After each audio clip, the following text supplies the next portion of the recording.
Madame, Monsieur, bienvenue. Vitamine B, c'est l'occasion de se pencher sur la Bible et d'y trouver de la nourriture importante pour notre vie de foi, mais aussi pour notre vie quotidienne et notre vie psychologique. Alors aujourd'hui, j'ai la chance d'accueillir Jacques Poujol. Jacques Poujol, bienvenue. Bonjour. Alors nous allons aujourd'hui nous pencher sur un thème que l'on retrouve dans votre livre, L'équilibre psychologique du chrétien, et ce thème s'intitule « Je suis mon meilleur ami ».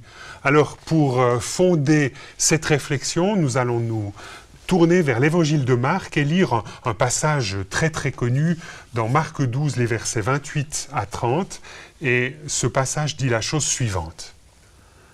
Un des scribes qui les avait entendus discuter et voyait que Jésus avait bien répondu, s'approcha et lui demanda « Quel est le premier de tous les commandements ?» Jésus répondit « Voici le premier. Écoute Israël, le Seigneur notre Dieu, le Seigneur est un. Et tu aimeras le Seigneur ton Dieu de tout ton cœur, de toute ton âme, de toute ta pensée et de toute ta force. Voici le second. Tu aimeras ton prochain comme toi-même. Il n'y a pas d'autre commandement plus grand que ceux-là. »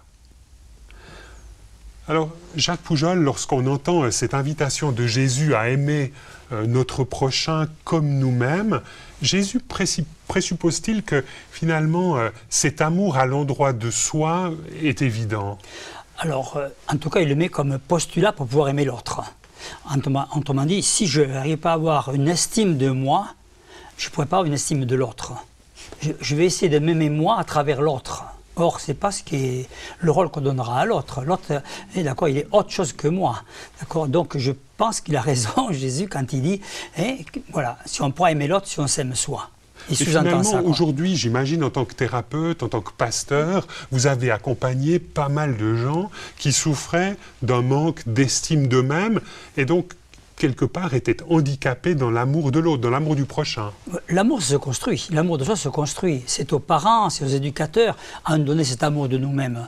Parce qu'il n'est pas naturel. Alors après, on peut avoir du narcissisme. Le narcissisme n'est pas l'amour de soi. C'est un amour qui est un petit peu déformé, je veux dire même assez déformé, qui peut être nécessaire au départ, mais qui doit devenir l'amour de soi. L'amour de soi, ça veut dire qu'on accepte aussi ses limites, qu'on accepte qui on est, qu'on accepte ses dons, ce que l'on peut faire ou pas faire. Donc l'amour de soi doit se construire. Et c'est aux parents, aux éducateurs, de nous aider à nous aimer nous-mêmes. Donc ça se construit durant l'enfance? Normalement, oui. Normalement, oui. Mais si justement j'ai quelques carences au niveau de l'estime de ma propre personne, à l'âge adulte, comment est-ce que je fais dans ce contexte-là pour quelque part essayer de développer davantage l'estime de moi-même? Je crois qu'il y a un texte biblique qu'on ne comprend pas toujours très bien, c'est « Honore ton père et ta mère ». Afin que tu aies des jours heureux sur terre. Le mot « honorer » n'a pas jamais voulu dire « vénérer », comme dans la culture occidentale. Comme souvent on le comprend. Hein, oui, ce qui est faux. Parce que vénérer, ça veut dire que quoi qu'aient fait mes parents, je leur dois le respect absolu parce qu'ils sont mes parents. Et ce n'est pas votre compréhension? Non, ce n'est pas ce que dit l'hébreu. Oui. Oui. L'hébreu nous dit honorer veut dire sous-peser ce qu'il y a de bon et de moins bon dans quelque chose. Si tu honores Dieu, tu mets beaucoup de poids à Dieu. Honore ton père et ta mère, ça veut dire alors, père et mère, c'est marqué, pas parents. Donc donne le juste poids de ce qu'ils ont construit de bien ou de moins bien en toi pour que tu puisses, toi, construire ce qui est valable en toi. Donc, finalement, ça veut dire dresse une sorte de bilan? Oui. Pertes et profits de ce que les parents ont appelé et ont apporté. Afin d'avoir des jours heureux sur terre. Hein. Et là, ça permet justement, quelque part, de voir dans quelle mesure les parents ou père ou mère ont apporté une estime de soi suffisante à une personne. Tout à fait. Je crois. Et cet amour de soi va se construire. Alors bien sûr que j'ai l'adulte, je peux reprendre ce chemin qui a été interrompu, à condition que j'enlève du milieu du chemin les pierres qui ont été mises et qui me permettent d'avancer vers cet amour de moi. Quoi. Et là, on retrouve cette dynamique à laquelle vous êtes très attaché, cette dynamique de guérison intérieure en lien avec l'héritage que nous ont laissé nos parents. Oui, tout à fait. Et c'est pour ça que Dieu nous propose à tous, dans sa rencontre avec lui, de nous aider à enlever ces pierres du chemin. C'est nous qui le ferons avec son aide. L'apôtre Paul nous dit chose intéressante à la fin d'une épître, il dit qu'il a travaillé, et le mot qu'il emploie est très fort, travaillé sur lui, pris la peine de travailler sur lui pour arriver à ce problème-là. Est-ce que finalement, dans ce contexte-là, la foi chrétienne la foi en Jésus-Christ nous apporte quelque chose pour, si à l'âge adulte on souffre de quelques carences en matière d'estime de soi, pour retrouver une véritable estime de sa propre personne? En tout cas, on nous donne une raison, un cadre, une confiance. Quand vous parlez de raison ou de cadre, quel est-il? Bien, que nous le faisons parce que nous voulons devenir nous-mêmes. Et pourquoi nous voulons devenir nous-mêmes? Parce que nous sommes appelés par Dieu à être nous-mêmes, que nous avons une place à remplir, quelque chose à faire, à être dans cette création. Et donc ça, c'est ce qui nous motive. Ce n'est pas pour nous-mêmes seulement que nous le faisons, c'est parce que nous voulons nous épanouir dans la collaboration avec ce qui nous environne. Est-ce que là, finalement, la personne de Jésus-Christ peut jouer un rôle important dans la redécouverte ou dans la manière d'étendre quelque part une estime de soi un peu défaillante? Alors, Jésus n'est pas seulement le modèle.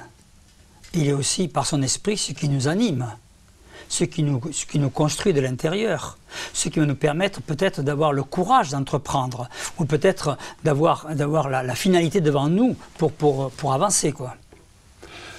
Dans votre livre, c'est au niveau du titre en tout cas que vous le mentionnez, mais aussi dans le chapitre, vous invitez à devenir le meilleur ami de soi-même.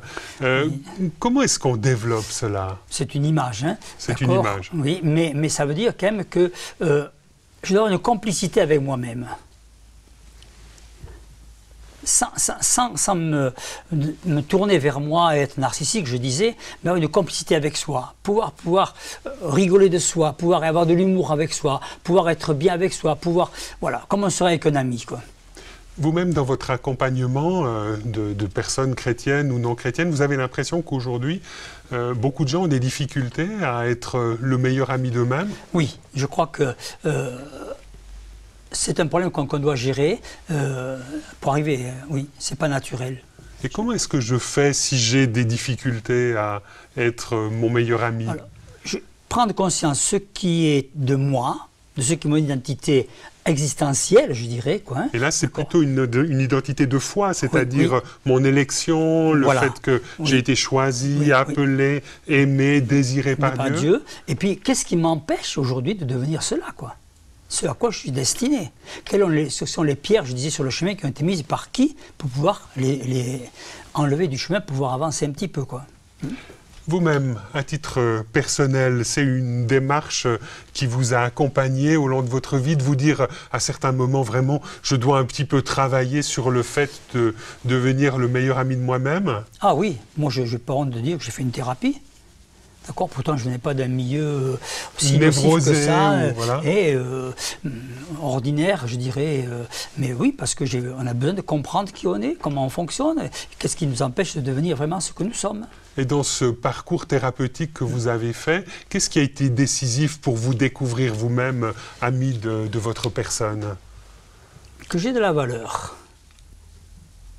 Que j'ai de la valeur. Parce que je suis un être humain, simplement, quoi. Et qu'il n'aura pas deux comme moi. Et que j'ai intérêt, je dirais, et plaisir, hein, à savoir qui je suis et vivre bien avec moi, quoi. Et ça s'est passé une fois, ou bien c'est quelque chose que vous devez vous réapproprier de manière assez régulière? Je pense qu'il y a une prise de conscience qui est structurante au départ, mais qu'il faut développer. Et ça, est-ce qu'un parcours de foi, un parcours fait d'expériences spirituelles fortes, hein, certains parleront par exemple d'une effusion de l'Esprit Saint ou comme ça, est-ce que ça peut jouer un rôle important dans votre parcours ou dans notre parcours pour vraiment nous aimer nous-mêmes? Je serais moins affirmatif. Ça peut aider, c'est pas nécessaire, hein, et puis ce n'est pas peut-être comme ça que ça viendra. D'autres peuvent y arriver par d'autres moyens, je dirais, que celui-là. Dieu est tellement varié, quoi. Hein?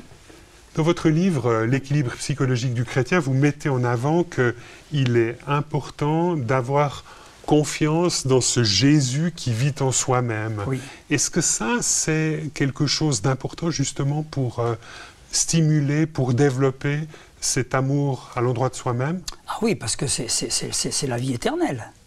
C'est la vie en nous. Jésus en nous, c'est la vie. C'est quelque chose qui ne s'arrêtera jamais. Je ne me construis pas pour les 10 ans, 15 ans, 30 ans qui sont devant moi. Je me construis pour l'éternité.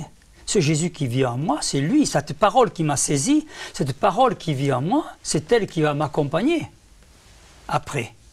après ma mort, qui vit. Donc finalement, là on se retrouve dans une perspective chrétienne assez fondamentale, c'est celle de notre inscription à la fois dans le temps, mais dans un temps qui ouvre sur l'éternité. Tout à fait. Je crois que l'être humain a ce désir d'éternité et qu'il doit gérer les peurs qui vont avec. C'est là que Jésus me permet d'être dans ce désir d'éternité sans avoir la peur de l'éternité.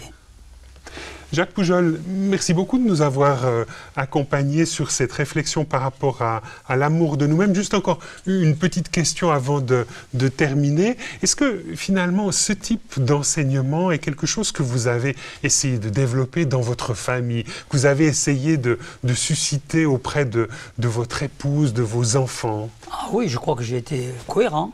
Je crois que j'étais cohérent avec eux, d'accord, comme eux peut-être avec moi aussi d'ailleurs. Et ça, c'est quelque chose qui a passé assez facilement, cette sorte de self-esteem à essayer de développer, à essayer d'avoir? Oui, je vous dis juste une petite histoire. Quand ma fille, qui est théologienne maintenant, avait 12 ans, qu'elle était au lycée, au collège, et ses amis l'avaient baptisé Freud. D'accord. Donc elle avait vraiment pris quelque chose de son père. Maison, oui. Elle était quelque part habitée par certaines orientations de la vie familiale. Jacques Poujol, merci beaucoup de nous avoir accompagnés dans le cadre de cette réflexion autour de l'amour de soi-même, dans le cadre de ce parcours autour de votre livre « L'équilibre psychologique du chrétien ». Au revoir et à bientôt.